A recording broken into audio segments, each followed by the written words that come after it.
Hi everyone, I'm going to be presenting today on helping a local coffee shop go green and reduce waste. So the scenario we have been tasked with is helping Naboo Brew, who just found out that the company where they source their beans has been charged with violating human rights and participating in ecologically destructive farming practices. The owners of Naboo Brew began looking for an alternative bean source and decided while they were at it, they also wanted to make other ecologically and ethically friendly changes to their business plan. We are working for one of these sustainability consulting firms that they have employed in order to make sure they are on the right track to lower their impact on the environment. We want to help them locate and broker trade agreements with several small ethically sourced fair trade and organic coffee and tea farms that are committed to creating a more environmentally responsible and sustainable coffee culture. From the geographer's toolbox, I deduced that interviews and surveys would probably be the best way to find growers who align with Naboo Brew's values. After further investigation of geographical interviews and surveys, I came across something called participant observation. Participant observation is a method of participating in order to observe.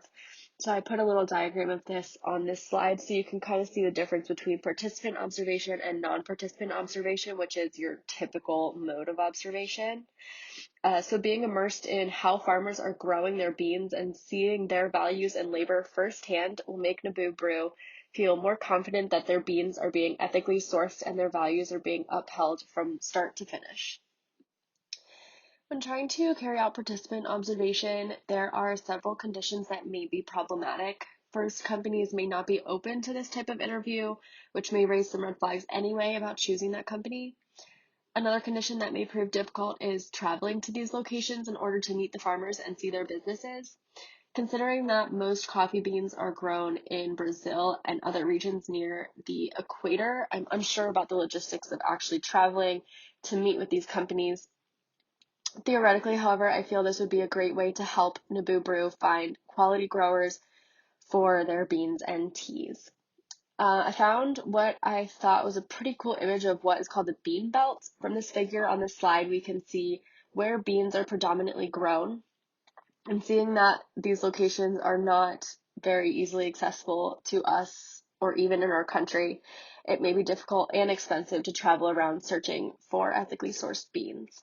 One way to get around these difficulties might be contacting and talking with other local businesses to see where they get their beans and teas from, to see if these businesses might have some good insight into quality growers.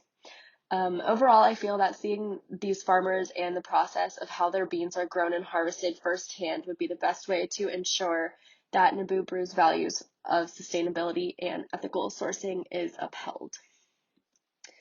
Lastly, here are the sources I used for data and photos, and thank you for watching.